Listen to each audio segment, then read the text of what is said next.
Impact. The force with which two lives come together. Sometimes for good, sometimes for evil.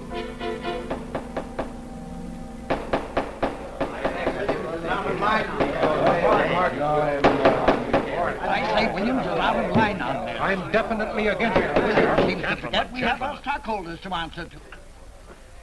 Phone Mrs. Williams, Della. Tell her to be ready in about an hour and I'll pick her up. Yes, ma'am. You phone San Rafael and see if those papers are on the way over from the executive. Yes, Will.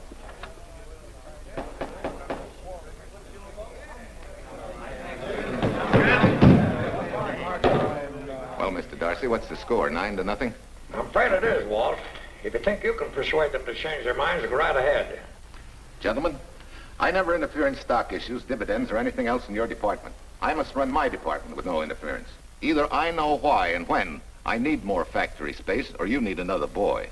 And that's all right with me, too. Because I can take these plants and pick my own spot in the motor production field. You won't have to worry so much about dividends. There won't be many. Hold on. I'm sure none of us want to lose Walt. Or our dividends.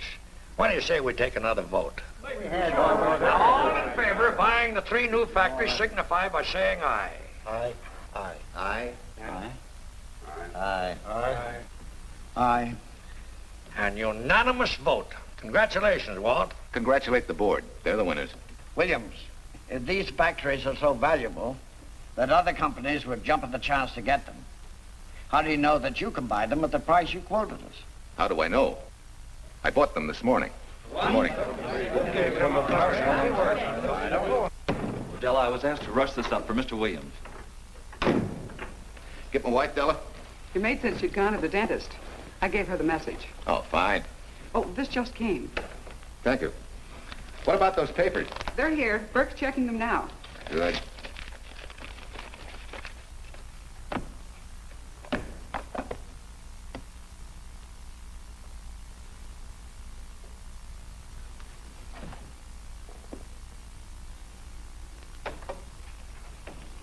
Congratulations, Walt. Take a look at Clause 4. Those provisions haven't been clarified yet. Oh, no?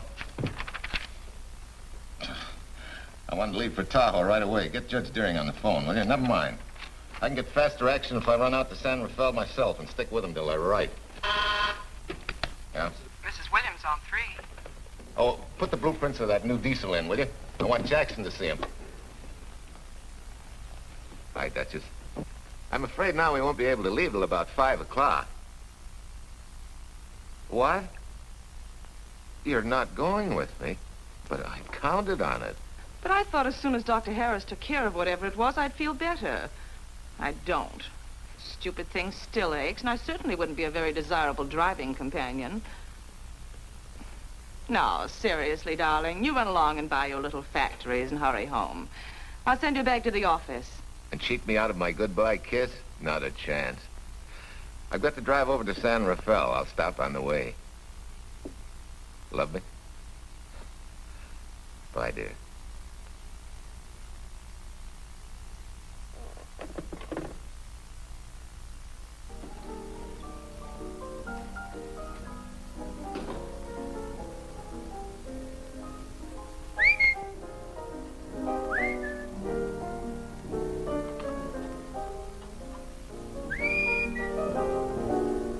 How do you expect me to whistle through a toothache?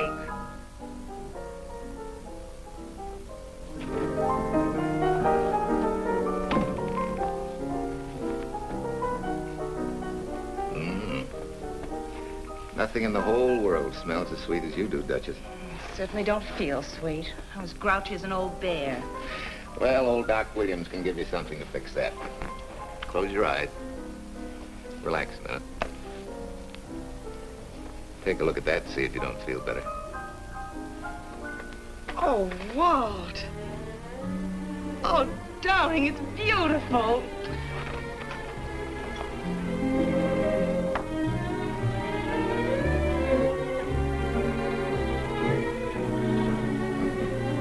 Not bad. Not bad at all. You know, to quote my wife, I like monograms on things. It shows they belong to me, unquote. When did your wife say such a thing, Mr. Williams? About 6 years ago, when I married her. She gave me the first monogrammed shirts I ever owned. Those were the words on the card. I still have it. I certainly hope your board of directors never discovers what a softy you are. They won't, don't worry. I have only one vulnerable spot. What really happened this morning? All I got out of Della was that you stalked out of the office with blood in your eye and were back in no time with canary feathers in your mouth. Oh, I clipped those birds' wings, but short. No one's gonna vote me down, sweet. Not when I know I'm right. Mm-hmm. But how did you convince the board of that so quickly? With subtle hints and easy persuasion. Like this. Either I get what I want, or you get yourself another boy. And that's all right with me, too. Walter! What a clumsy ox. I'm sorry, Duchess. Oh, please, sweet, don't be so upset. Oh, if you could have seen your face. Oh, don't bother, dear. Sulin will take care of that. Not exactly a good prescription for nerves, huh? You know, you're wrong, Dr. Williams. The way I feel now, a good catnap will probably make a new woman out of me. And if it's not going to make you too late... Yes? Well, I'm sure that by 5 o'clock I'll... Swell. I'll run over to San Rafael, get things ironed out, and be back for you by 5. On the nose. Darling, wait. That's perfectly silly. I'll take a taxi cab and meet you in Sausalito. There's a drugstore on a corner opposite the square. I'll be there at 5 o'clock and we can go straight on up to Tahoe. That'll save you all that late afternoon traffic and all that time it'll take to come and pick me up. Smart woman, my wife. Thinks of everything. Where's your bag, honey? Oh, Sulin still has some things to press for me. Sure you don't mind taking a taxi? Very sure. Sweet dreams, Duchess. See you at 5. Better get going. Bye, honey.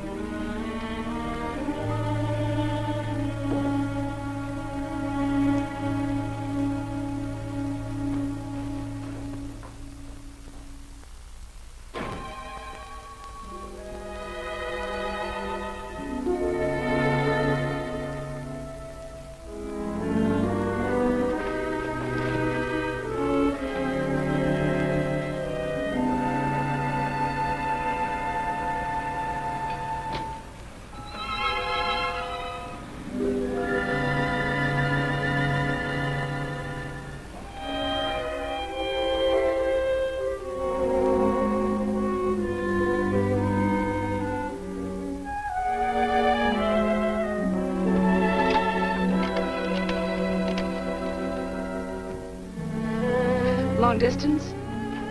I want Berkeley 79721. Hello. Ah, hiya, beautiful. Yeah.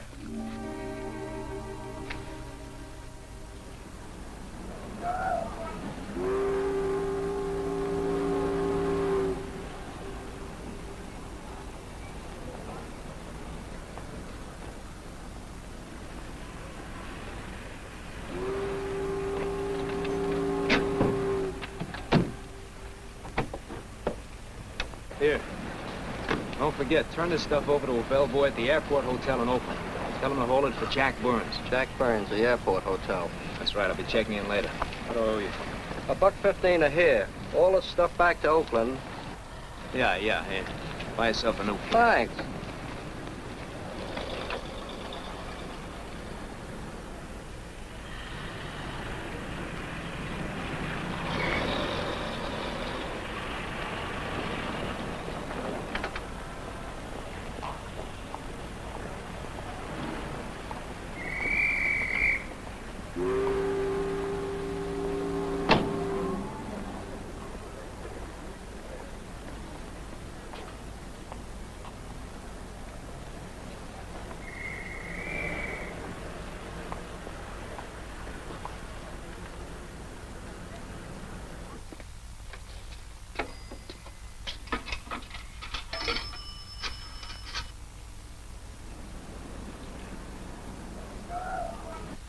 Hey, where's that new woman who was going to meet me? It's after 5 o'clock. Oh, gee, I was so sure you were going to be okay. maybe you better get yourself another dentist, huh? Of course I understand, honey, of course. Just to prove it to you, I'm coming right on home. No, you really mustn't, darling. I'm going to be perfectly all right, really. And besides... Besides what? Well, I've done something you're not going to like. You remember Aunt Margaret back in Illinois? You mean the old gal in Evanston? I'm way ahead of you. How much? Well, it isn't money this time. It's another relative. Her favorite nephew, Jim Torrance. All of a sudden, right out of the blue, just after you left, he telephoned me from Berkeley. Okay, Judge, I'll see him when I get back. Well, you don't understand, dear. You're going to see him right away. What? Well, all he seemed to want was to be able to get back to Illinois, so I... So you buy him a ticket. That's easy. Well, it isn't. I offered to, but he got huffy and said he didn't want any handouts, and... Well, without thinking, I told him we'd pick him up and give him a lift as far as Denver. I won't say I'm getting exactly an even trade for you, but where do I find this guy? Well, he should be there right now. I told him to be on the lookout for a cream-colored roadster, just in case we failed to recognize one another after all these years. Oh, darling, you're such a lamb. You sure you forgive me? What do you think? Well, I better run along or Cousin Jim might get nervous. Take it easy, sweet, and miss me, will you? I do already. Don't drive fast. And please take care of yourself. Softy. Goodbye.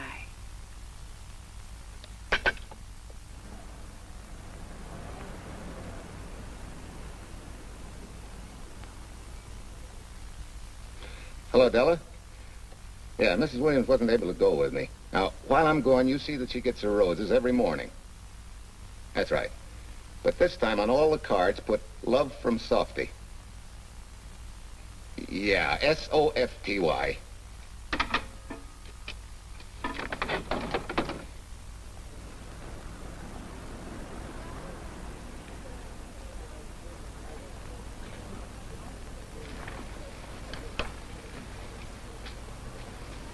Hello. You must be Jim Torrance. Yeah, that's me. I'm Walt Williams. Hiya, Jim. Hi. Where's Irene? Oh, she's a little under the weather at the last minute. Worse luck. Oh, that's too bad. I was hoping I'd see her. Yeah, I'm disappointed, too. Where's your luggage? Oh, I'm wearing it. Less trouble that way.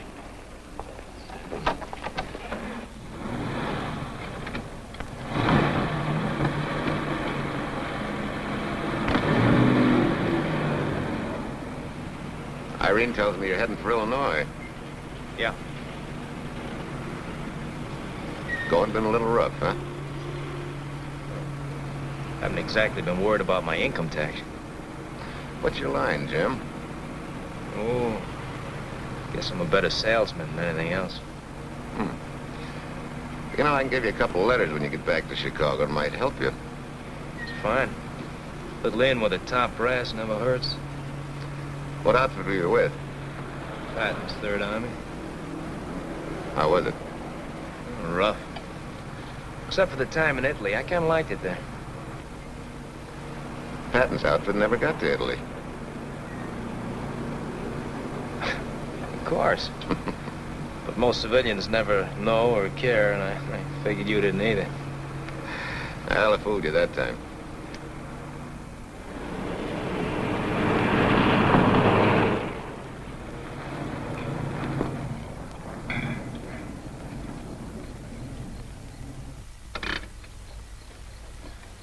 Our last chance to chow for a while. How about it? No, thanks. I grabbed a hamburger while I was waiting for you. I can still taste the harness.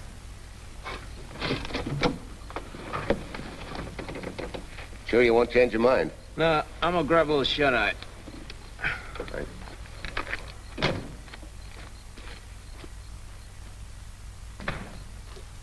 Chicken sandwich and a Coke. One chicken sandwich. Chicken sandwich coming up.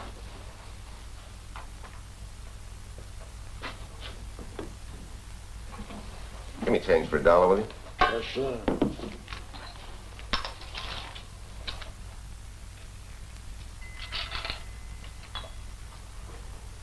Thanks.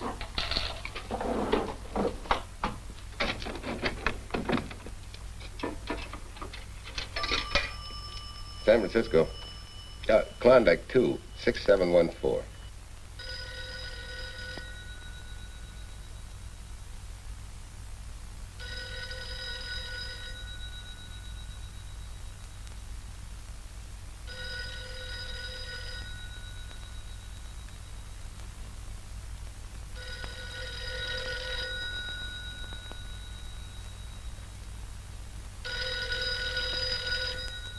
Klondike 2, 6714 does not answer.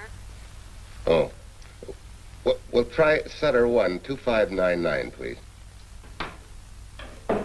Bayview Apartments. Oh, yes, Mr. Williams. No, your maid isn't there tonight, sir. Well, she said Mrs. Williams was taking something to make her sleep and wasn't to be disturbed. But perhaps... No, don't disturb her. Just leave a message that I won't forget about a certain problem. Mm-hmm. I think I have it, sir. You want her to forget all about a certain problem. Softy, is that S-O-F-T-Y, sir? Softy is going to take care of it thoroughly. Is that all? Yes, that's all. She'll understand. Be sure she gets it the first thing in the morning. Right.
Oh, hi. Yeah. It's been so long since I've been behind the wheel of anything but a Caterpillar or a Jeep. I had to find out what a real buggy feels like. Why don't you drive for a while? Oh, swell. Nothing would suit me better.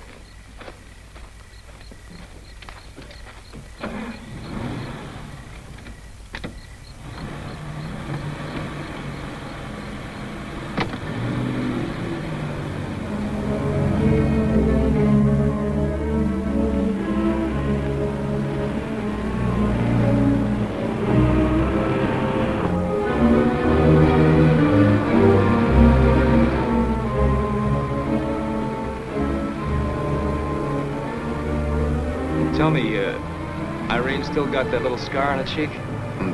That one she got from the fall? Yeah. You can hardly see it now, though. How'd you know about that? She just got it last summer. Thought you said you hadn't seen her for years. Oh, from Aunt Margaret, of course. How else? She always sends me the news in her letters.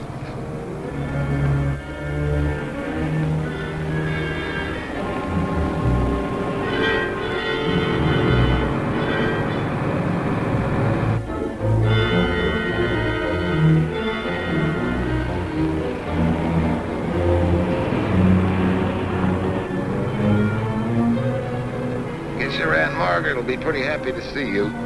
Irene says you're the favorite nephew. Afraid my lovely cousin was just giving me a build-up for your benefit. You don't know Irene. Maybe not.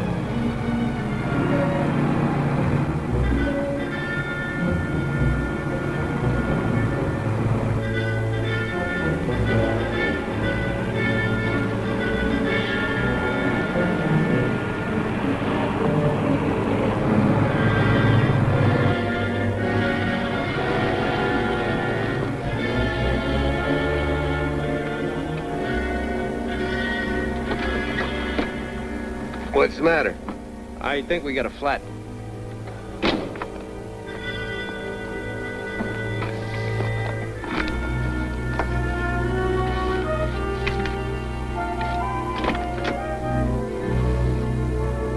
Yeah, flat as a flounder. Well, let's get to work. Hey, look out there, young fella. It's quite a drop.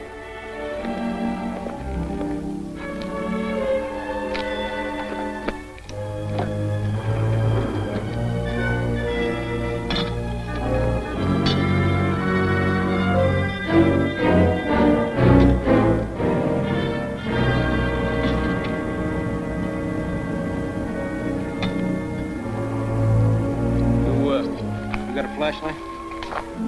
I think I have. Get the jack, I'll take a look.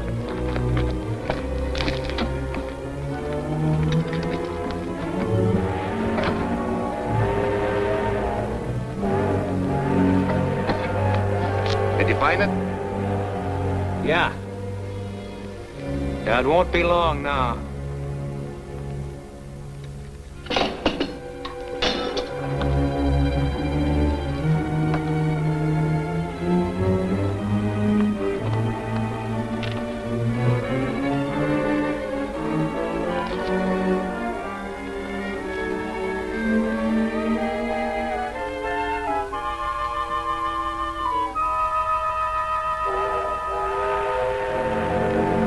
Let's get going. Wait a minute. Did one of your cufflinks fall out? Huh? Oh, something dropped. I heard it fall right down there at your feet. Well, he must have rolled under the car.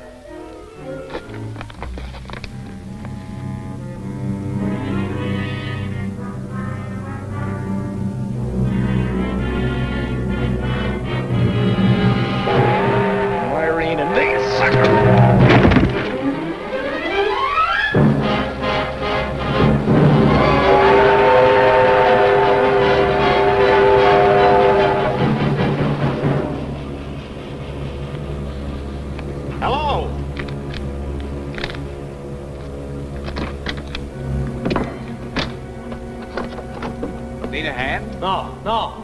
I'm all set now. Okay. Good night.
Now, in case my husband should be late and have to rush for his plane, this will be taken care of. Thank you. Tell Mrs. Burns the 302.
Young lady. Excuse me. I want to see Mrs. Walter Williams. I'm sorry, sir, but she left orders not to be disturbed. I'm sorry, too. Lieutenant Quincy of the police department.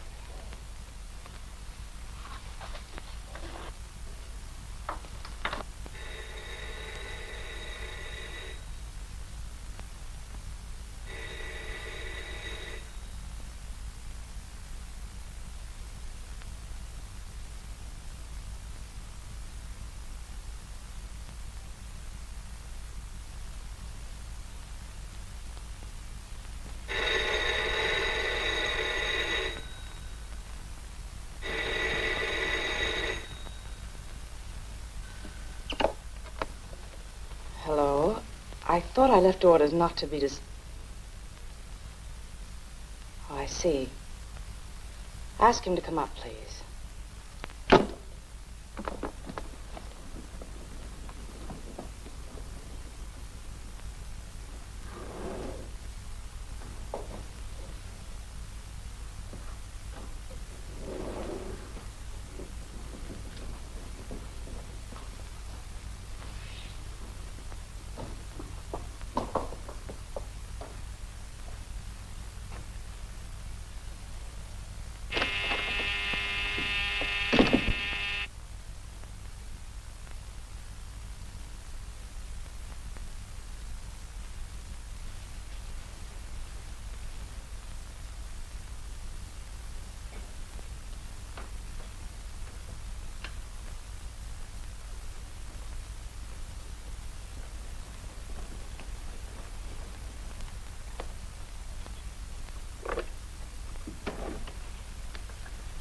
Yes?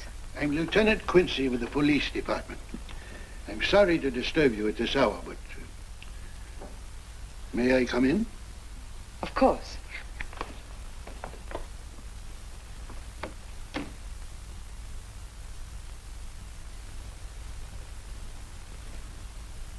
Well, Lieutenant? Did your husband go on a motor trip late this afternoon? Why, yes, he went to Denver on business. Why? Was he driving a Packard roadster? Yes. Is anything wrong? I'm afraid there is. Won't you sit down? Has something happened to my husband? Yes, Mrs. Williams.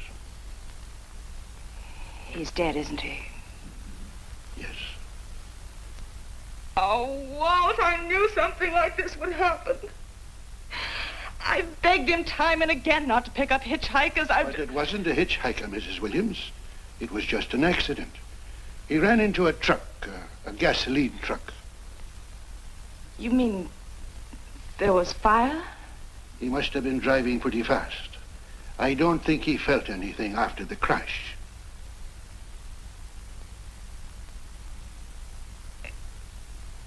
If there's nothing more you need me for, Lieutenant, I think I understand. And may I say you've taken this with a great deal of courage. Good night, Mrs. Williams.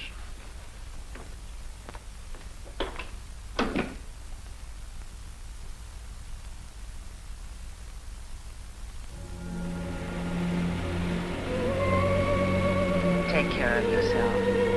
Softly. From Irene and me. Softly.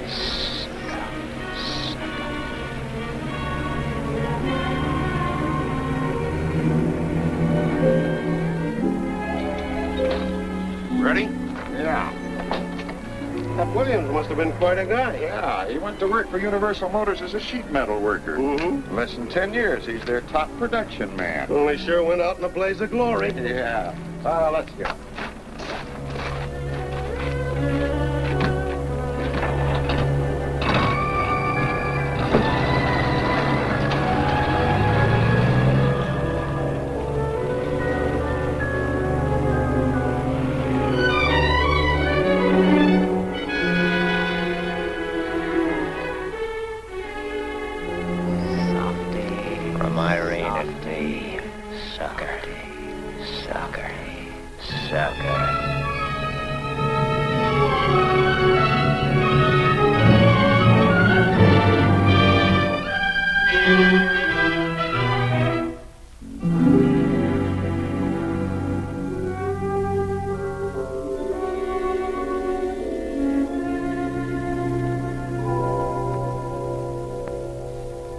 Well, could Mr. Burrs have taken a later plane and still made connections for Mexico City?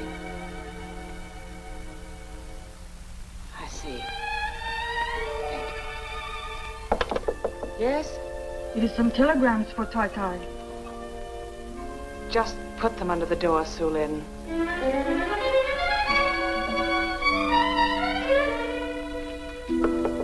Please, Tai Tai, a policeman Quincy most anxious to see you.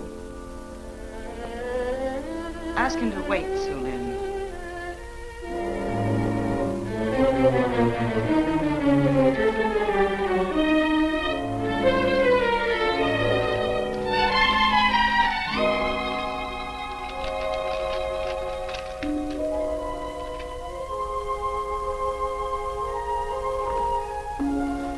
Mrs. Williams will see you presently.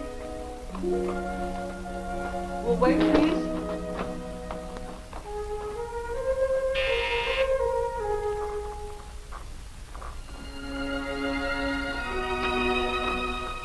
Flowers for Mrs. Walter Williams. Thank you.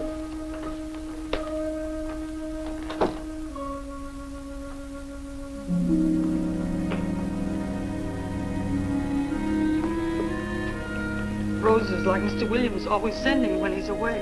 You seem to have been very fond of Mr. Williams. Sulin is honored to have served him 5 years, and he... I'm sorry to keep you waiting, Lieutenant. I wouldn't be disturbing you again if it wasn't necessary. And I would be keeping you but a moment. You're being very considerate. Won't you sit down?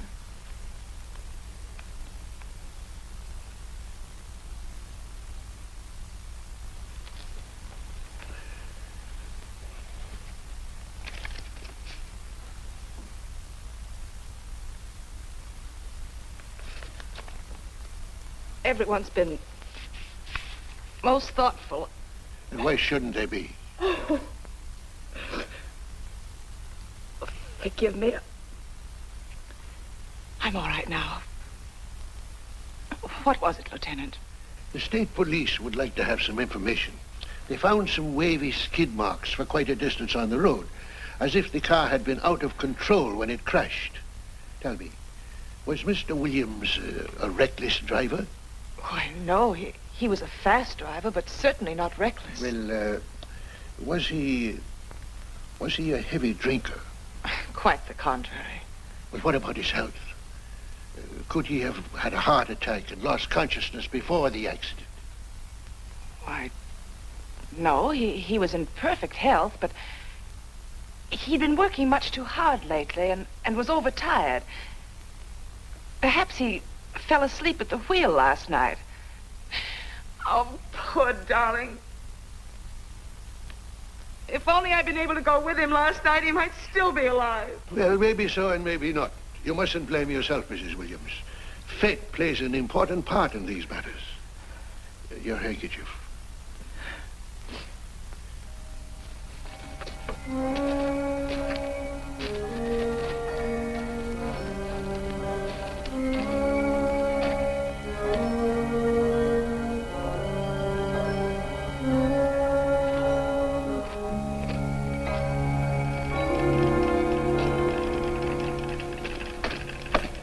When's the next train to San Francisco? 10 a.m. tomorrow. You sure there isn't one sooner? No, I'm sorry.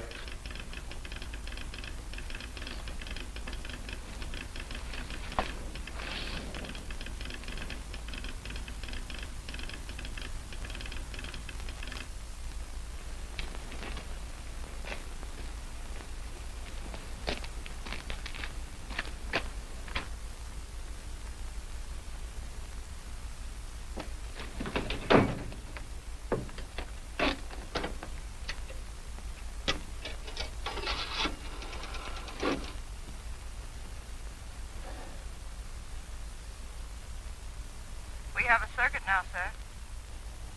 Evanston. Calling Mrs. Margaret Hubbard's residence in Evanston. One moment, please.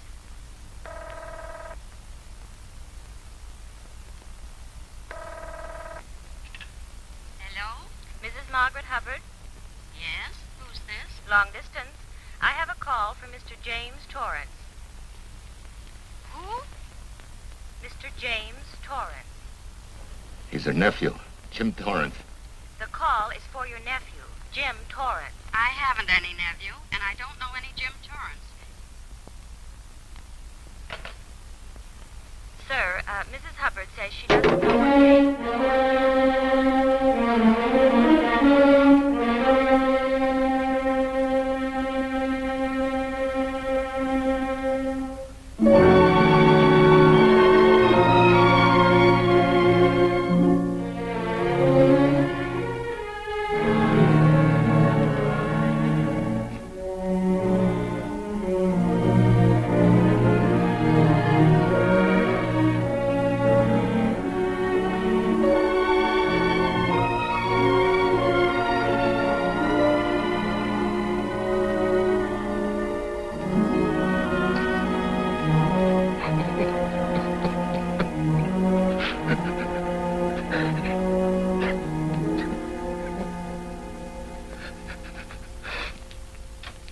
What's the matter, son? Looks like you need a doctor. Doctor? I can't leave the station, but old Doc Bender's just across the road there. Yeah. Doctor? Think you can make it? Yeah. I'll make it.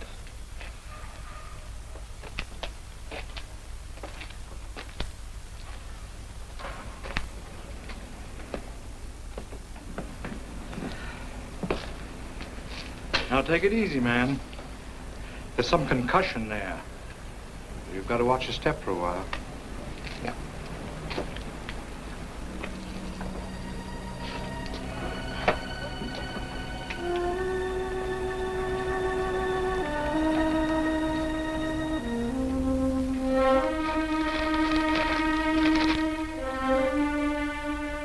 Walter Williams' beautiful widow, who by her own request sat alone in the family alcove during the service.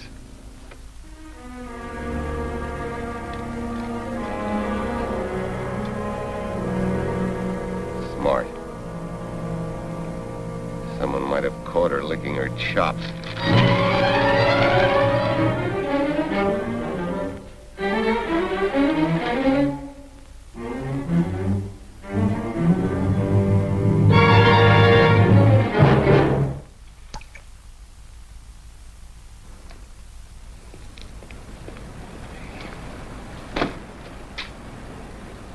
Hey, what's that?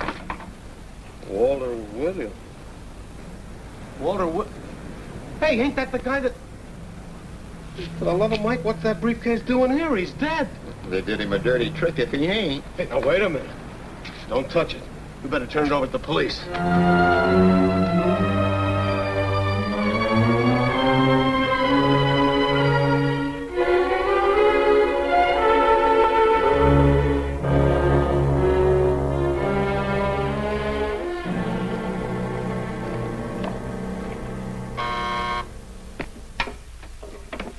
Homicide, Captain Callahan. Oh, yes, Chief. The Duke just came in from Washington. The fingerprints are those of a James Torrance. Yeah, I'm putting Quincy on it. Right. This sort of opens up a new can of peas on the Williams accident. There's the FBI reporting the guy. Playing with the lady's affection seems to come natural with him. All you got to do, Quincy, is find him. Yes, that's all I got to do. Last known whereabouts of Jim Torrance was in a moving van somewhere between Sacramento and Points East. Yeah, wait a minute. Last known address, care of his sister, Mrs. Joseph Rossetti. Irving Apartments, Berkeley. Well, what are you waiting for, Quincy? Let's go. Did Torrance leave any forwarding address? No, he said he was going to send it to me. Sorry to trouble you. Oh, Lieutenant, if you should happen to hear from him, will you let me know? There's an unpaid telephone bill and a bundle of laundry. Laundry? Let's have a look.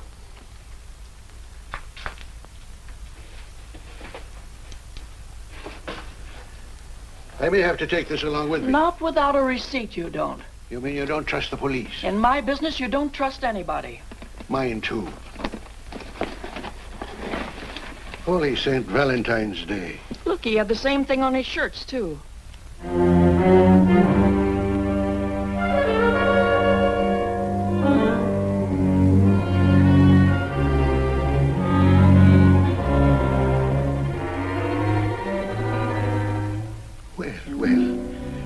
Romance in your late tenant's life. Did you ever see the lady? You know, I never did. But I always knew when she'd been here, the wonderful perfume.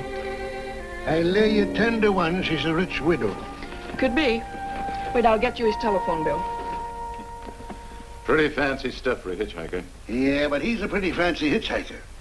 According to the shirt maker, a certain lady in the town had these made special. And they're just like her husband's. Only his initials were WW. Sort of smells, don't it, Cal?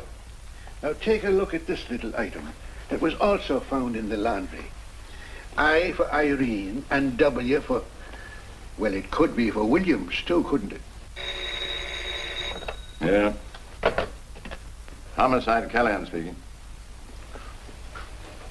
Hello? Oh, hello, Fitz. Hello. What news? Oh? Any luck? Both days, huh? Swell. Have it typed up and sign it. This report of Fritz will be a nice little topper for this pile.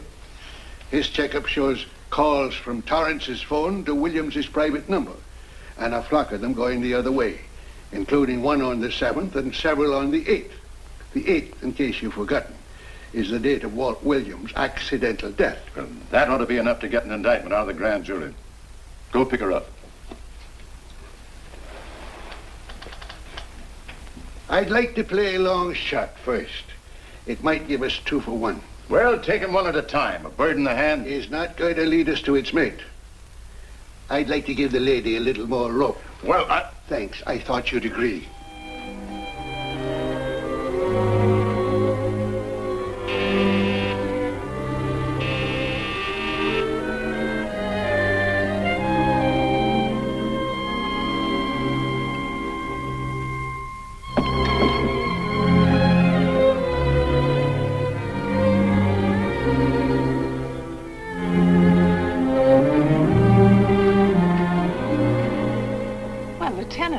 You just caught me. I'm glad. I have some rather startling news I thought you should know before it hits the headlines. Come in. Thank you.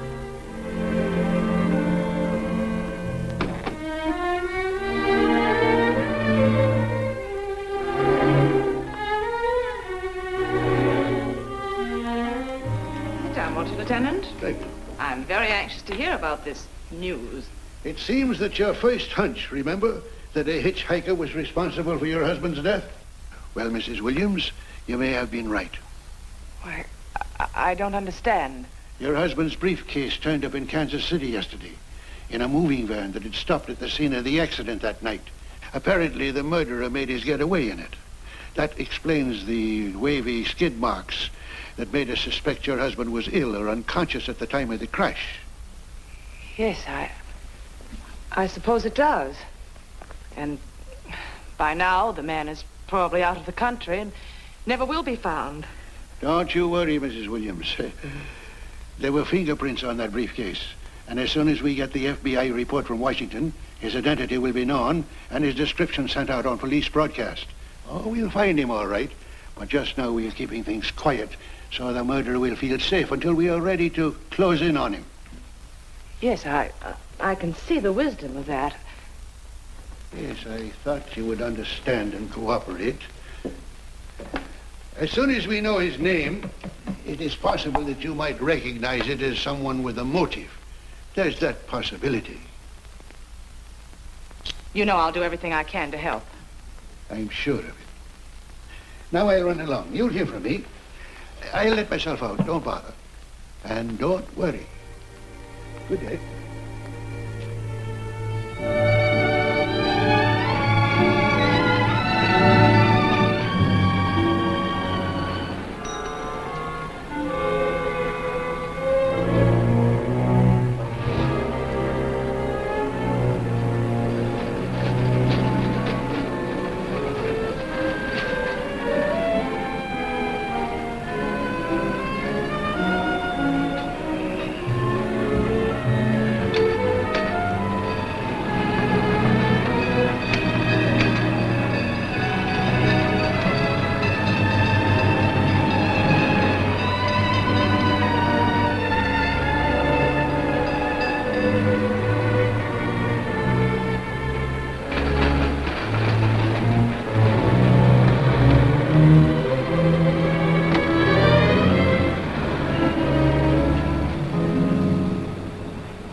$1.35.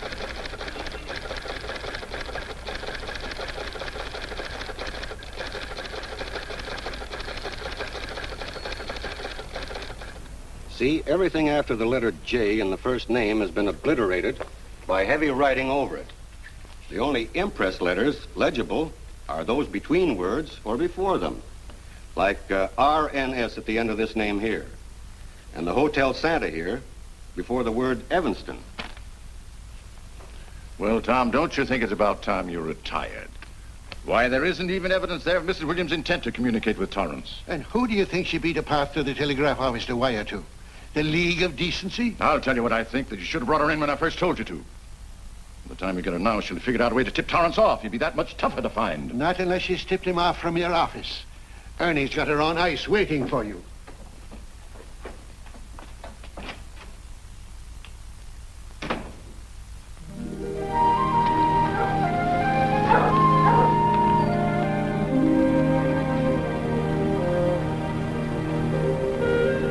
Pretty good, huh? Fastest growing little town in Idaho.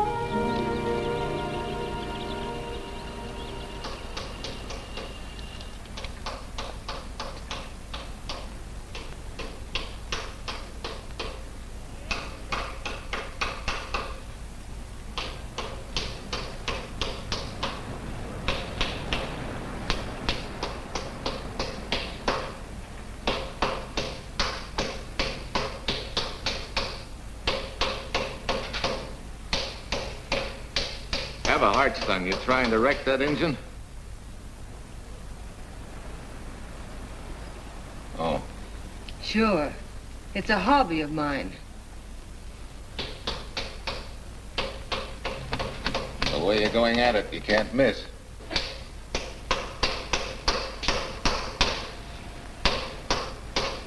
Here. I just can't let you ruin that beautiful motor. Start her up.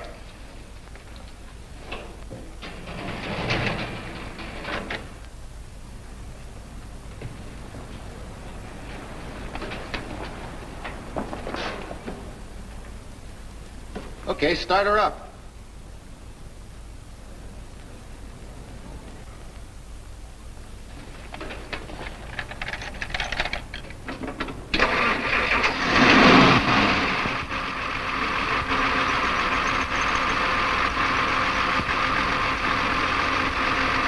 Let her off.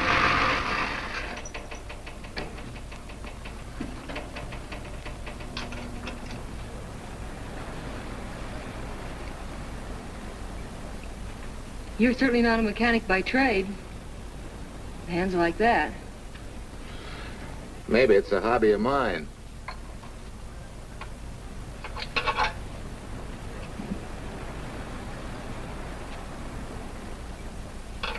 Gee, what happened to your head?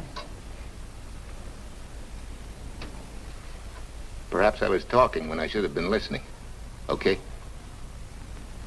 Okay by me. Thanks a lot, Hill. So long, Marcia. Bye. He's all right now. You better lay off though till the boss gets back. I'm the boss. I guess the new cars are a little bit over my head. Now, with a jalopy, it's different. Aren't there any mechanics around here you can hire? No, they all went over to the new factory in Mansville. I guess they got better wages. Tough break. Yeah. How much do I owe you? Oh, forget it.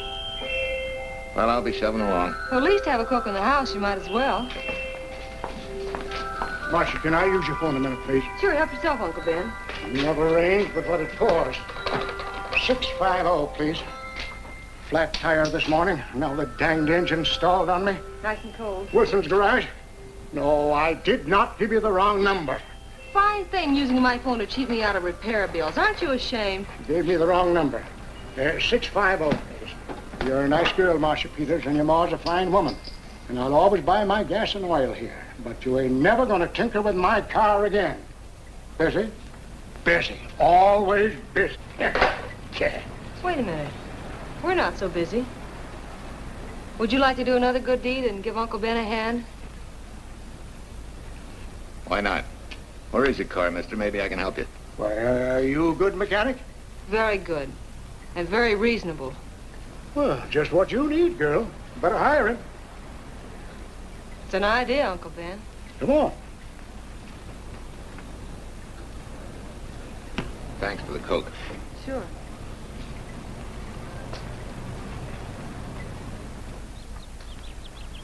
Well, I got Uncle Ben fixed up all right.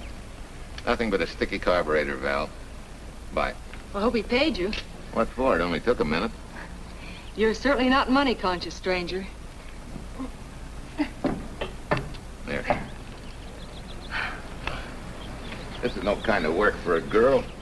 Well, somebody has to do it if I want to stay in business. And I want to.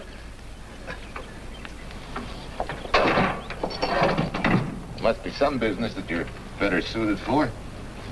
Couldn't you lease this place to somebody? Sure. I did while my husband was overseas. But when he was killed in Okinawa, well, we'd made a lot of plans for the future here. And I had a hunch he'd like it if I took over and tried to make a go of it. Takes more than a hunch to do that. I got along famously. Business has been fine until lately when the help got short. Could be again. I had a good mechanic. Yeah. You sure need one, all right. Well, for Pete's sake, say yes or no. Do you want the job or don't you? You mean you'd hire me without knowing anything about me? You can repair automobiles. What else do I need to know? Except your name. Well? Why not? Sure. I'll try it for a while till you get someone permanent. The name's Bill Walker. Okay, Bill, it's a deal. And maybe if business gets real good, you'll want to stay. Oh, don't count on it. Where does this go, on the rack? Yeah.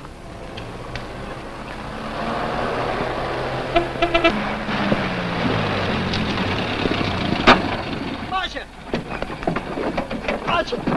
It happened! It's a boy, 8.5 pounds. Pair of shoulders like a prize fighter. Well, congratulations, Papa. How's Jane? Ah, perfect. Everything's perfect. Gotta get down to the store and tell the gang. Almost forgot. Oh, gee, thanks, Ed. I'm sorry, I won't have enough for the gang. Yippee!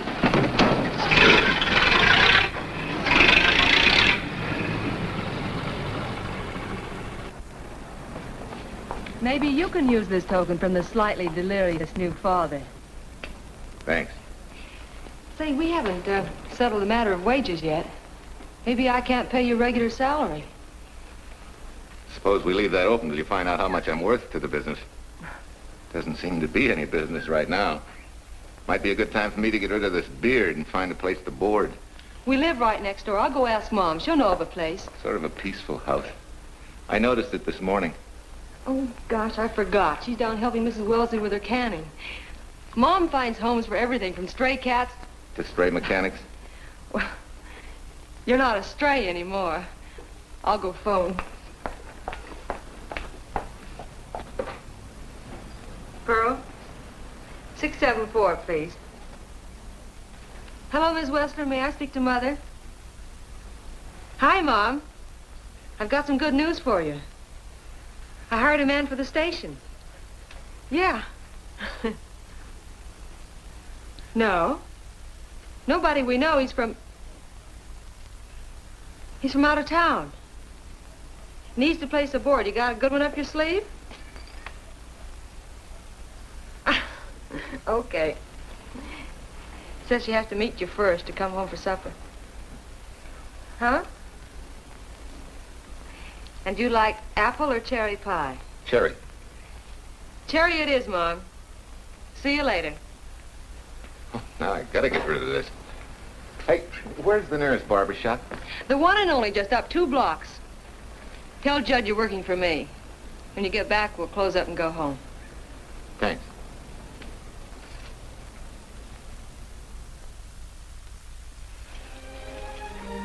Well, that's real nice. You must have had a good bringing up, young man. Thank you for the young man. We thank thee, O Lord, for thy bounty, and ask thy blessing on this food and on the new friend who shares it with us. I hope you're good and hungry, Mr. Walker. Who wouldn't be? Marsh, she eats like a sparrow, with all the hard work she does, too. May I have your plate, please? Well, she can start taking it easy now. Boss, the help. Thank you. She never takes anything easy. Has to put her whole heart and soul into everything she does. Well, now that you're through with me, Mom, how about Bill? Have you thought of a place for him to stay? Well, why can't he stay right here? We have a spare bedroom going to waste. And I think you like my cooking. Like it? That's very kind of you, Mrs. King, but it seems an imposition. Imposition, nothing. That's good business. I can get back what I pay you in board and room. Well, Marcia, what a thing to say. If you'd like to stay, we'd like to have you. We have some more vegetables. Mrs. King, you have a boarder. May I have a biscuit, please? Oh, excuse me.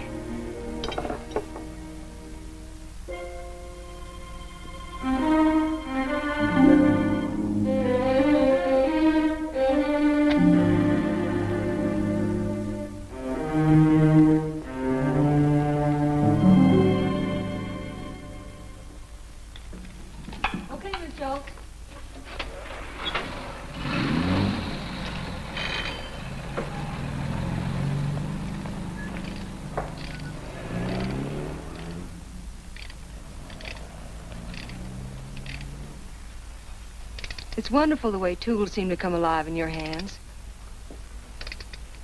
You seem to sort of come alive, too.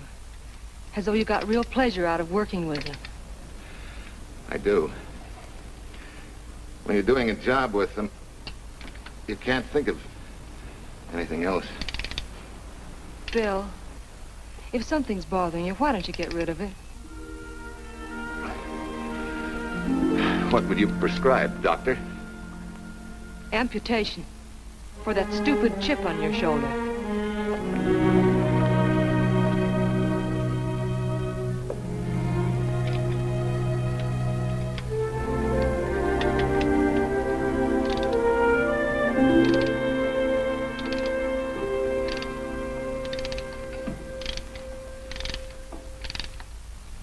What you need is a ring job. Save yourself some money. Gee, Bill, with the baby and everything, I just can't afford it now. Oh, we'll take care of that. Hey, boss. How's Ed's credit? Good enough for a ring job? Well, sure, if I can hold Junior as collateral. Oh, not a chance, fella. Never mind her. I'll do it on my own time. Oh, thanks, Bill. Maybe we'll see you tonight, huh?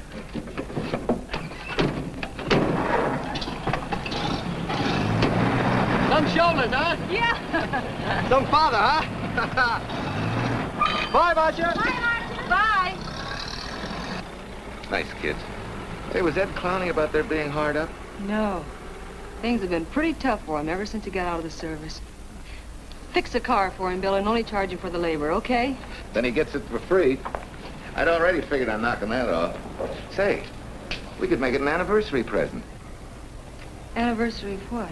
Junior's arrival, and mine, 3 months ago today. Time certainly flies. That was a lucky day when you came to MP service. Your work's been bringing in a lot of business. I'm glad of that. Hated to have fallen down on Mom and you. Say, look, boss, why don't we three celebrate tonight and go to the movies? Ed said he and Jane were going. Well, that lets Mom out. She'll be babysitting. I'd love to go, Bill. I haven't been in ages. Here's your opportunity. Go to work.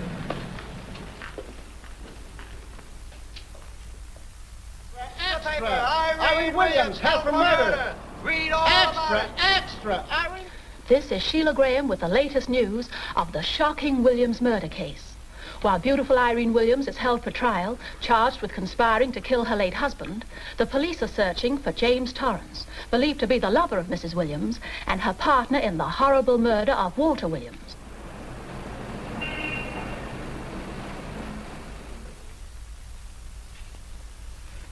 If I'm handling your case, my dear Mrs. Williams, I want 1/3 of everything you get.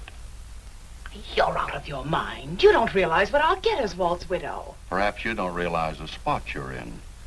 Torrance's fingerprints were found not only on your husband's briefcase, but, in a manner of speaking, on your reputation as well. There's a detective named Quincy, a very smart cookie. He isn't exactly for you. Frankly, Mr. Warner, I'm beginning to wonder if my attorney is for me. Underestimating the enemy's ammunition would scarcely be wise. Now, if we can get to trial before Torrance is found, they'll never get a conviction. But... But what? If he shows up, we may have to fry him. Oh, no. Let's not cross that bridge until we have to. But if it comes to a choice, we're not going to burn, are we?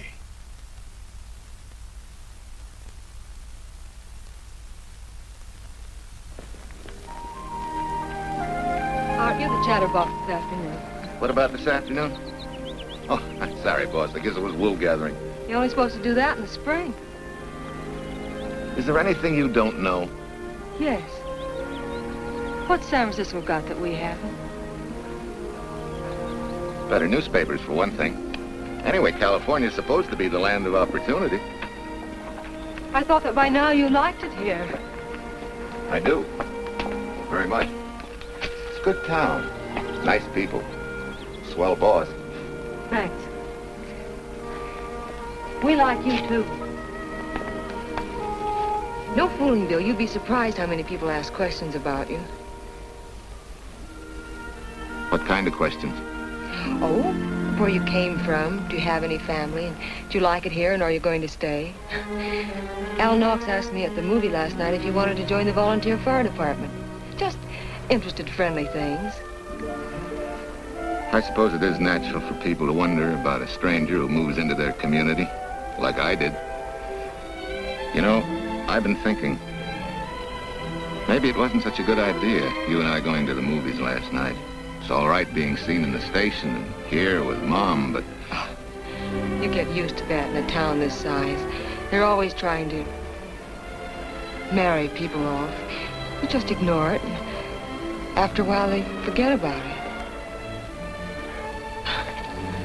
I'll go get cleaned up for supper.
How many years this Sunday takes me back.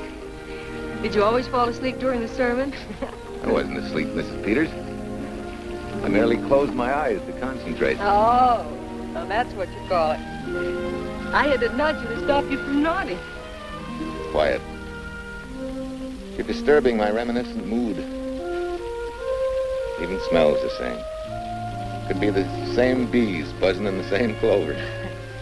As they say, you can take the boy out of the country, but... A rolling stone gathers no moss. It has to stop rolling sometime, doesn't it, Bill? Sometime, maybe. We grow a very becoming shade of moss here in Larkspur. Don't you think? You grow a lot of nice things here. Anyone in particular? You'll have to skip the answer to that one. Someone tore it out of the book. You're married, aren't you, Bill? Yep. That's right. You must have loved her very much to have been hurt so deeply. To be so afraid of someone, even yourself. Maybe it's better that way. Then no one gets hurt. Bitterness and hatred hurt everyone. Can't you see, Bill? They're like a wall that shuts out all the sunshine from a garden and lets everything wither. Make room in your heart for something else, can't you?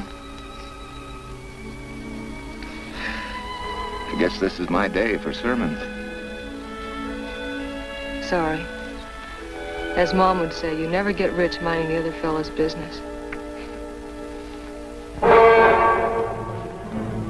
Hey, that's a flyer. I'll be seeing you.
Mrs. Wesley sent a couple of jars of peaches.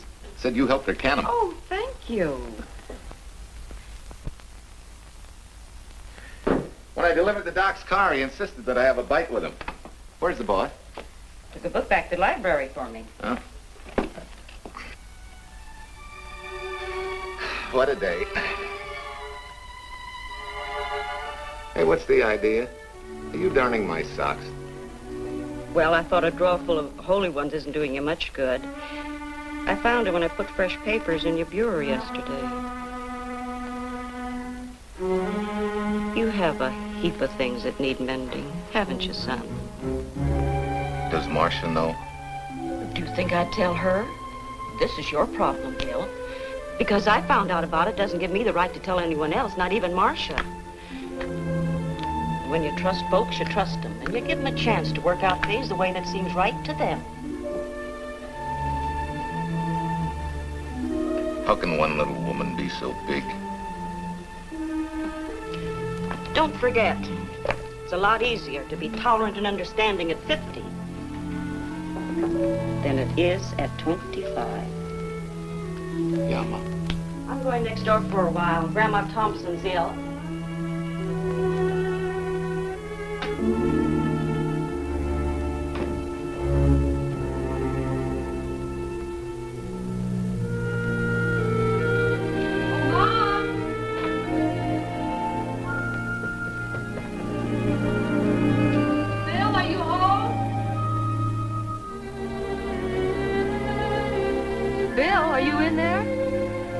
Yeah. Mom went next door, Marcia. Hi. Do you work awfully late? Oh, about 6. Anything wrong? Come in. I want to tell you something. I'm checking out. Has something happened? No, just... I'm doing what I should have done a long time ago. Moving along. But why, Bill? My name isn't even Bill.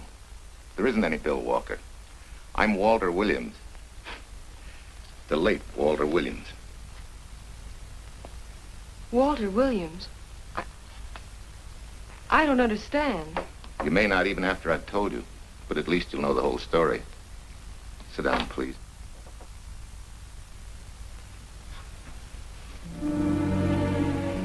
Finally, Larkspur. And you. From there on, you know. I'm glad you're going back to make things right. Going back? Wild horses couldn't drag me back. What are you going to do about your wife? Nothing. You're going to let her go to trial for murder? Oh, no, Bill. Why not? She tried to kill me, she and her cousin. But they didn't. Who says they didn't? Let them try and prove it. No matter what your wife did, she can't be tried for something that didn't happen. Oh, Bill, can't you see? You bet I can see. She deserves everything she's getting. Sorry part of it is they'll never convict her. No, Bill.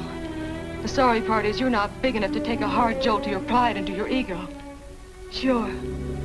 It hurts to be tricked and cheated by someone you loved and believed in. But that doesn't give you the right to take justice into your own hands, to trample on the hearts of others and walk out on life. A barren, frustrated boyhood. A marriage to a woman who accepted my love, yet despised me so thoroughly she resorted to murder.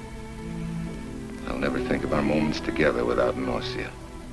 I feel stripped bare, degraded. Because you've closed your mind and heart to everything else. Even me.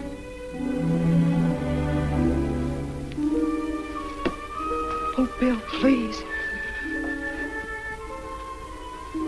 Don't destroy the one chance we have for happiness. We haven't got a chance. Doing the right thing never works out. I know. In this world, you turn the other cheek and you get hit with a lug wrench. Forget me, boss. Try and forgive me.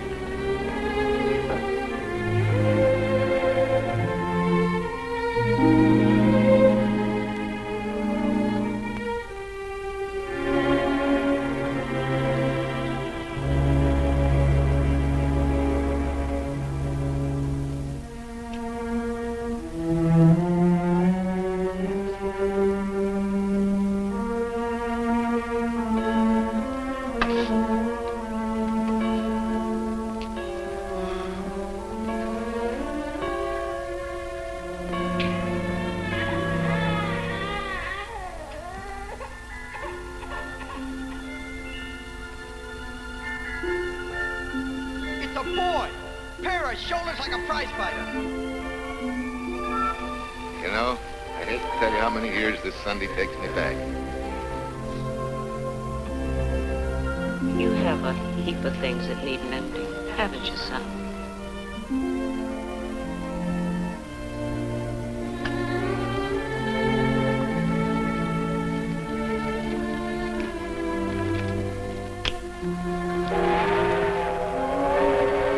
Take care of yourself. Softly.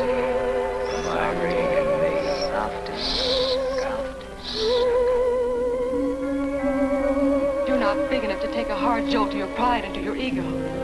Sure. It hurts to be tricked and cheated by someone you loved and believed in.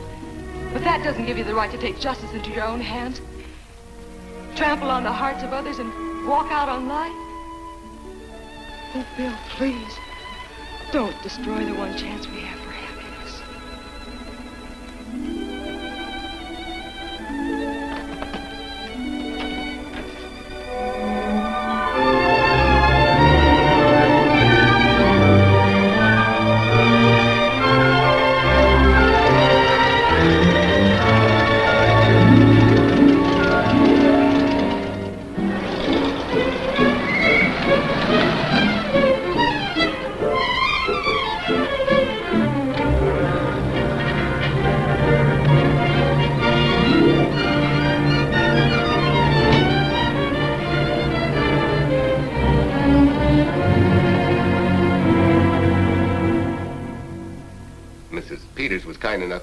To substantiate at least the Larkspur portion of what I've told you. Very thoughtful of you, Mrs. Peters. Mr. Williams, when you read in the newspaper that the hitchhiker who attacked you had been, well, a close friend of your wife's for some time, it must have been a great shock to you. I didn't come here to discuss my emotional reactions, Lieutenant. If you need me for anything further, Captain, my office will know where to reach me. Let's go, Marshal. Just a minute, Mr. Williams. We'll need your signed statement for the grand jury when we ask for your wife's release. It won't take long to be typed. Yeah? All right.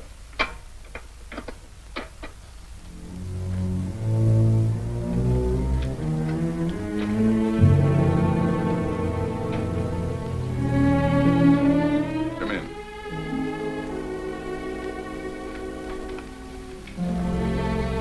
Sit down. Mrs. Williams, we have news for you. Really? I can scarcely wait.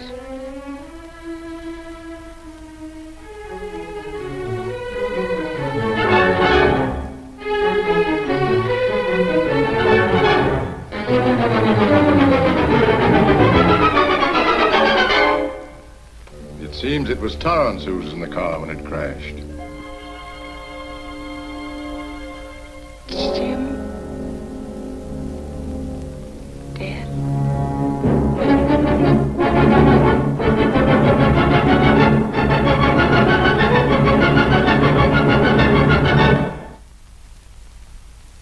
You did it.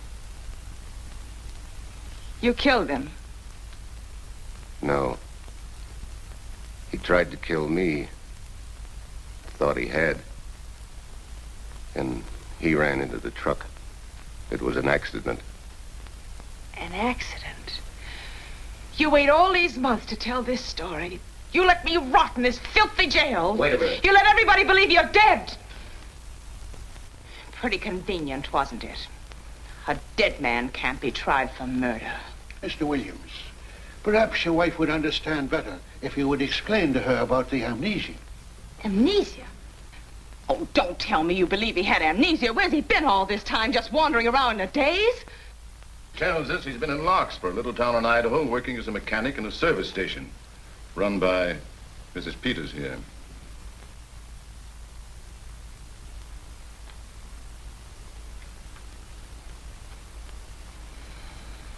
I understand perfectly. Now that my chance for happiness is dead, I suppose you'll demand the divorce I begged you to give me so that I could marry Jim. That's fantastic.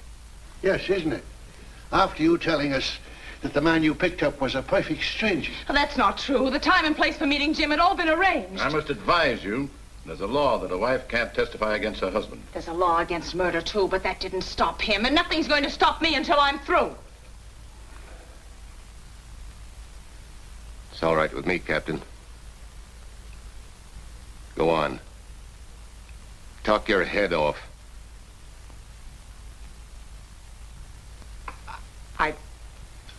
I was to have gone with him to Denver. He insisted on it, although I was quite ill. Several hours before we were to leave, he came home. There was a violent scene. He threatened to kill me unless I agreed to give up Jim. And I wish he had. This is incredible. Not one word that she has said is true. Then you have nothing to worry about. Mrs. Williams, was there a witness to the threats you mentioned? No. Unless the maid overheard. She was in the apartment. In fact, she picked up the pieces of the vase that he threw at me. Where's she now? I don't know. She left me suddenly after all this began.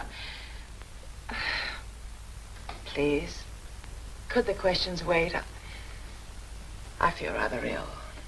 Will you have Mrs. Williams ready for the grand jury at 10 o'clock tomorrow morning? That's all.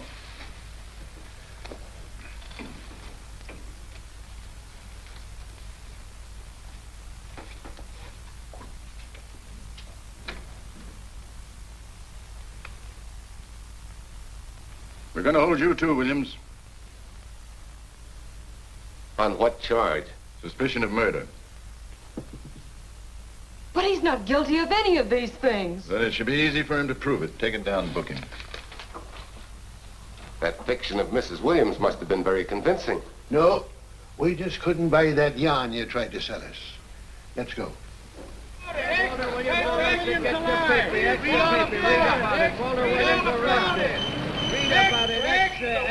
Watch me, wife free and murder charge. Extra, get your paper. Walter Williams charged with murdering wife's lover. Extra, get your paper.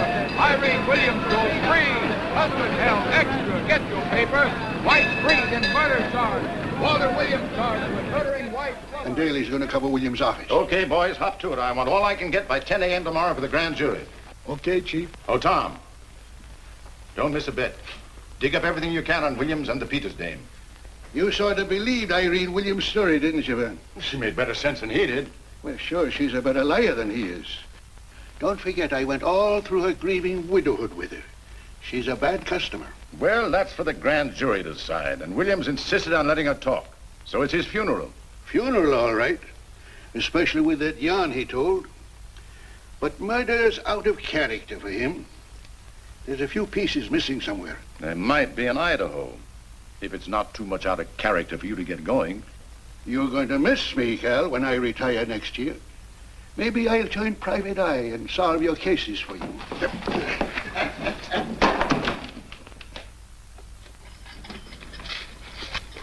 Hi, Williams. Mr. Williams? Thanks. Got a deal from the bottom here, don't you? Sorry, Williams. Okay, Williams.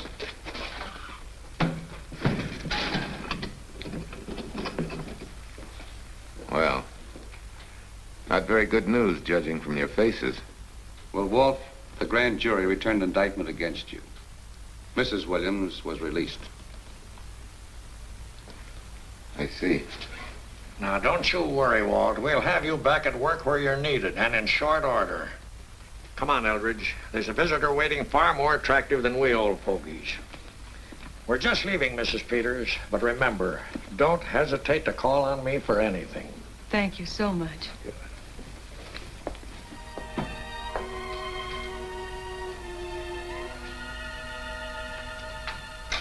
Hi, boss. Bill, what have I done to you? If it weren't for me, you wouldn't be here. If it weren't for you, I wouldn't be. I came back here because I wanted to believe in the things you do. I still do, no matter what happens. Will you do something for me? Go back home, where I know you'll be taken care of. Not a chance. You'll have to think of a better reason than that to get rid of me. I'm a big girl now. I've just been to Larkspur, Williams, where I found these newspaper clippings. Of course, some of them are 3 months old, but you seem to treasure them, so I brought them along. So? I don't think they exactly substantiate your claim of amnesia. As if you were interested in substantiating any claim of mine. Now, let's get one thing straight. Most people, when they get in a jam, think the police are only interested in the prosecution. Our job is to get the facts, the truth. And the truth never hurt anyone but the fellow that lied. Unless he was a beautiful woman. Oh, quit kidding yourself, Williams. You made the boner. I had no more to do with Torrance's death than you did. And out of the whole population of Northern California, you just happened to pick up a hitchhiker who happened to be your wife's boyfriend. Ah, have a heart, Williams. I suppose you'll tell the truth when you take the stand, but you better have some mighty conclusive proof if you expect the jury to believe it. Wait, Lieutenant. Bill, we all know you're not guilty, but we're going to need help to prove it and need it badly. Lieutenant Quincy can't take sides, but if we're right, he has to be on ours. And I have a hunch he wants to be. Why don't you tell him the whole story? All of it. Please. I'd like to. Quincy, very much. Guess I should have told the whole truth in the first place. But I wanted to clean this mess up with as little scandal as possible.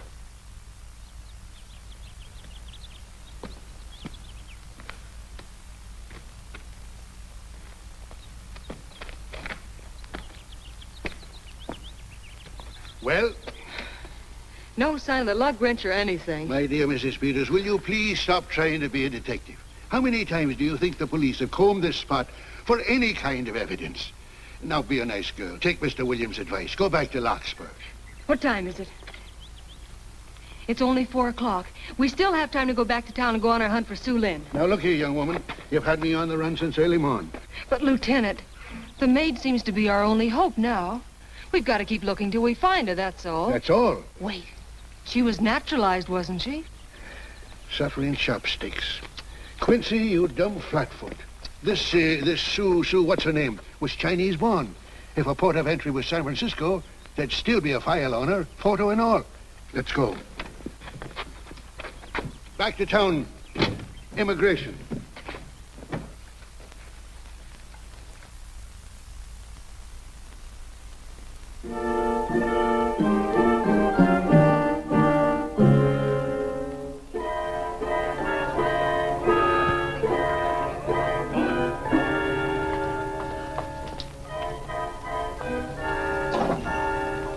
counsel has given us the right lead.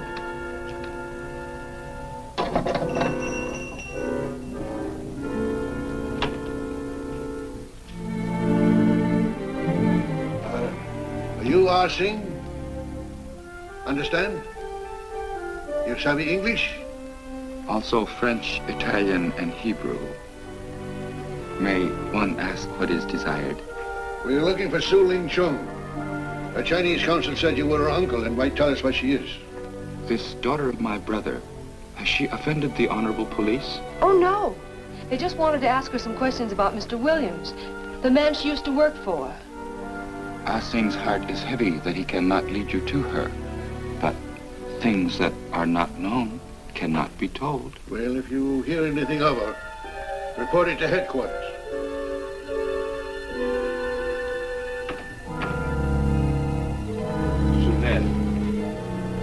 Untruth is not good for soul, and not wisdom when told to policemen. Better for the soul to be kind than to be wise. Sulin must keep silence to help in this matter.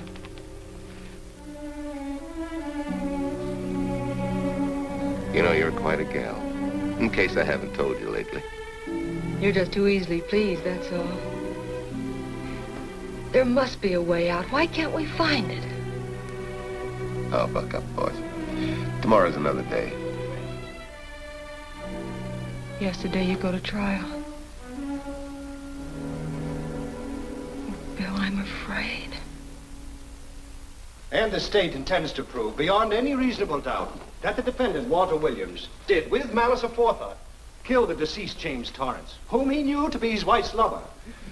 And that with his victim dead beside him, he drove his car into the course of an oncoming truck, jumping clear himself some seconds prior to the crash. And subsequently, he made his getaway in the back of a loaded furniture van. And for 3 months, as Bill Walker, he laughed at justice, but had imprisoned his unfaithful wife for conspiracy in his own murder. But then he decided that being dead cramped his style. He thought he could eat his cake and have it too. So he returned, most anxious to explain his long absence and to right the dreadful mistake that had imprisoned his wife for 3 months. Ladies and gentlemen, it was a cold-blooded, premeditated murder and must be punished to the fullest extent of the law. Call the first witness, please. Captain Callahan, did Walter Williams tell you what suddenly cured his amnesia after 3 months? No, he did not. But he did tell you the man that struck the blow which caused the amnesia was a total stranger, a hitchhiker he had picked up. Yes? And that he knew nothing of this man's identity or relationship with his wife until he suddenly recovered from his amnesia and heard or read the details. That's what he said. That's all. Thank you, Captain. Your witness, Counselor. No questions. No. I saw no signs of amnesia, but definite concussion. He was a bit evasive in answering questions, but not vague or unsure. In your opinion, Doctor, could this head injury have been caused by a fall? Yes. If the head had struck on some object, such as a stone or a metal pipe. That's all, thank you. Your witness. Dr. Bender, are you familiar with a tool known as a lug wrench for changing automobile wheels? I'm afraid I am, sir. I've had a regular epidemic of flat tires lately. Well, then, in your opinion, could this head injury which you treated have been caused by a blow from a lug wrench? Yes. It could have been caused by that, too. Thank you, Doctor. The ones with the earliest dates, you will notice, are heavily creased, as though they'd been carried in a wallet or a coat pocket. Thank you. Lieutenant Quincy, will you kindly tell the court where you found these newspaper clippings? In the bedroom occupied by Mr. Williams in Mrs. Peters' home in Larkspur, Idaho. Is this your handwriting, Miss Revere? Yes, sir. And that's the message, at least our record carbon of it. Would you read it to the court, please? June 9th, 8:32 p.m. Message from Mrs. Walter Williams, Penthouse D. Mr. Williams called, said he wants you to forget all about a certain problem, that Softy is going to take care of it thoroughly. Was there any other conversation? Well, I just asked if that was all, and he said, yes, she'll understand, and sort of laughed as if it were a joke and hung up. Some joke killing the wife's boyfriend. That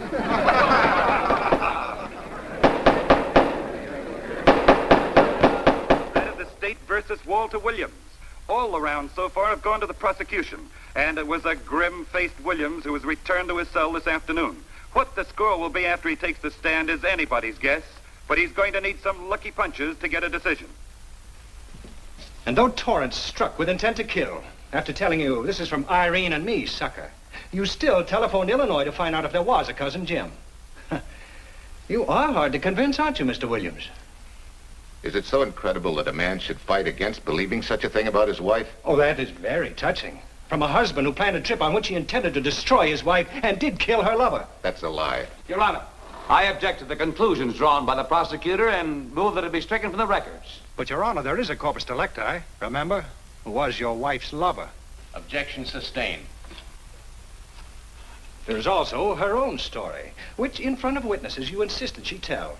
And then we have your own two different stories from your own lips. One featuring a perfectly strange hitchhiker, the second an equally strange cousin Jim, without a questionable substantiation for either bit of fiction.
Remember me, don't you? I was here with Lieutenant Quincy from the police department. I just followed Susan up the stairs. I saw her come in here.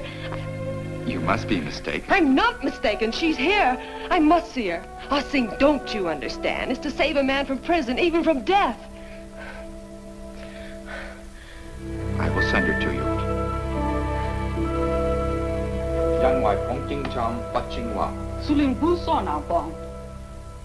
Oh, Sue Lynn, we've been looking for you all these weeks. Mr. Williams needs your help so desperately. I cannot help. You must forget that you found Sue Lynn. Forget it? But you're his only witness. You're the only one that can help. Not as a witness. Only with silence can I repay his great kindness to me and my family in China. Why? For I heard other things. That most unhappy day. From Mrs. Williams' bedroom, his voice very loud and angry. A flower vase broken to pieces. He can explain all that. They do not believe what he's already told. That I heard anything would do harm. Don't you see?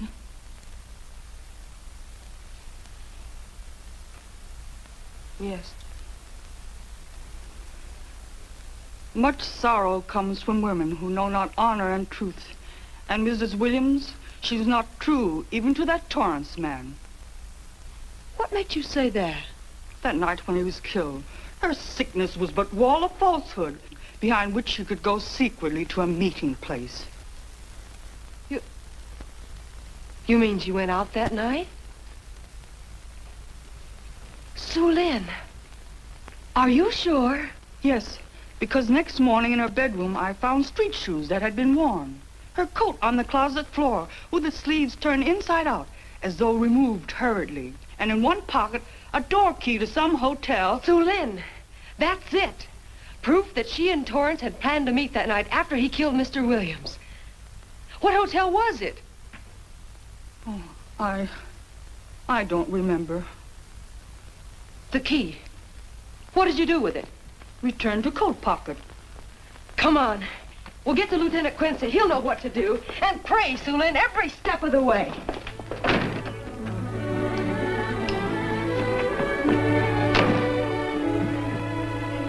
Now hold everything.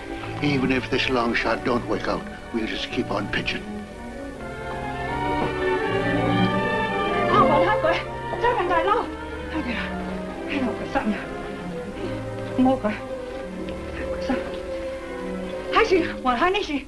Here it is, yes.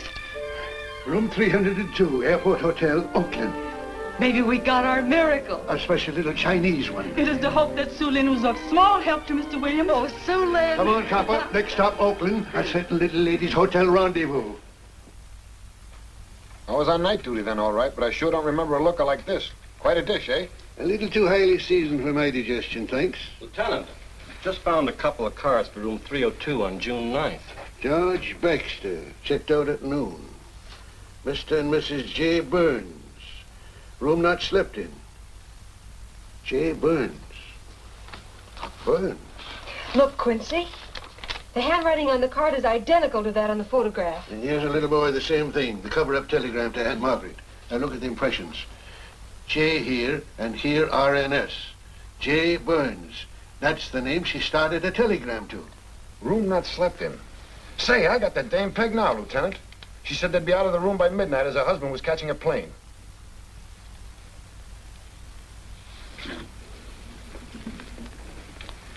But Quincy... Reservation for Sam Andrews. Yes, sir. This ties it all up, doesn't it? Yeah, like a greased pig.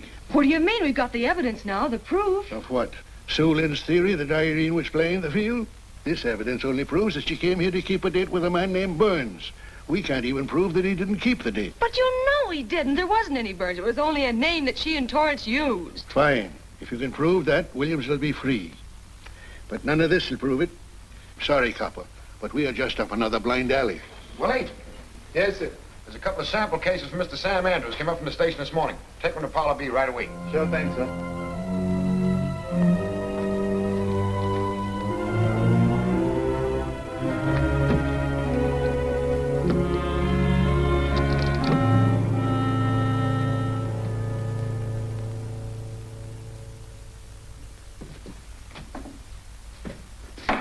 Seated. Case of the state versus Walter Williams. Proceed, Mr. Eldridge. Your Honor, we will call Mrs. Irene Williams. Take the stand, Mrs. Williams.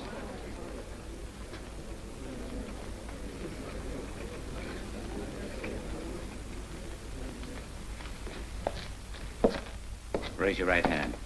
You solemnly swear that the testimony you're about to give in this cause to be the truth, the whole truth, and nothing but the truth, so help you God? I do.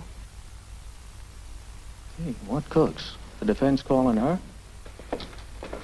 Mr. Eldridge, what's the purpose in calling this witness? Merely for purpose of identifying handwriting. Now, Mrs. Williams, this photograph of you... Was stolen from my apartment. So, according to the inscription, to Walt, my adoring and adored husband, Irene, this belongs to Mr. Williams. This is your handwriting, isn't it? Of course. I'm touched that he should have wanted it so badly. And this telegram, addressed to Mrs. Margaret Hubbard, is that also your handwriting? It is.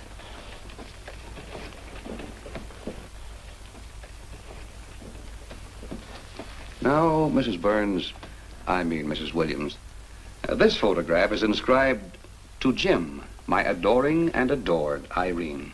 Did you write this too? I see no point in all this. Merely answer counsel's questions. Did you write it? I did. And these letters addressed to Mr. James Torrance, did you write them? Yes.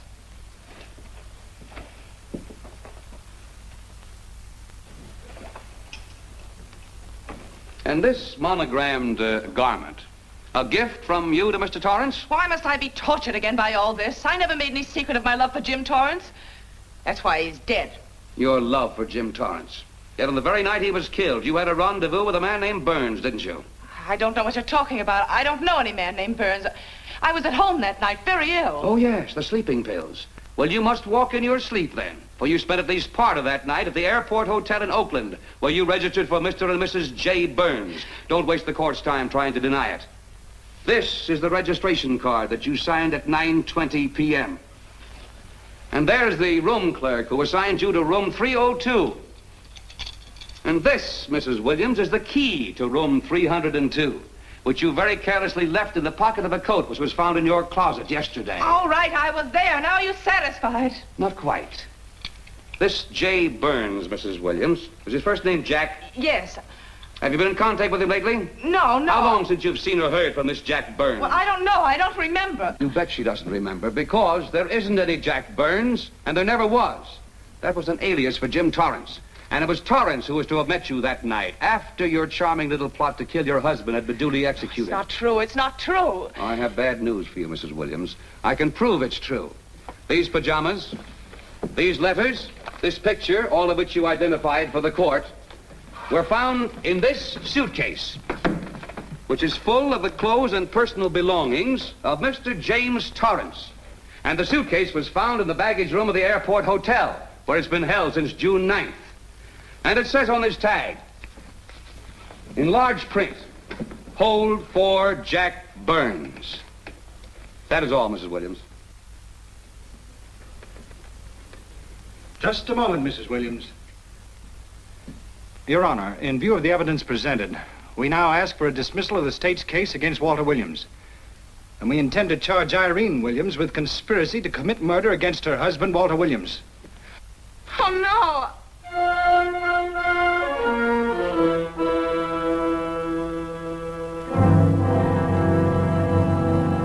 The case against Walter Williams dismissed. Court adjourned until 2 o'clock. Well, that's that, Walt. Congratulations, Mr. Williams. I haven't the words for it, Quincy, but we could never have made it without you. Ah, sure you could. You know, son, right always wins if you give it a little push, especially when you get a copper like this one to do the pushing. Well, I'll be seeing you. You know, it'll seem kind of strange being able to eat and sleep without someone getting in your hair all the time. Oh, fine, Walt. We're looking forward to having your hand on the wheel again. The Denver plants are waiting for you to open them. You think you can make it in the morning? How about it, Counselor? You bet you can. Oh, good. Well, I'll be running along. Well, you think you like Denver? It's okay by me, boss. Yes, impact. The force with which two lives can come together. Sometimes for evil, sometimes for good.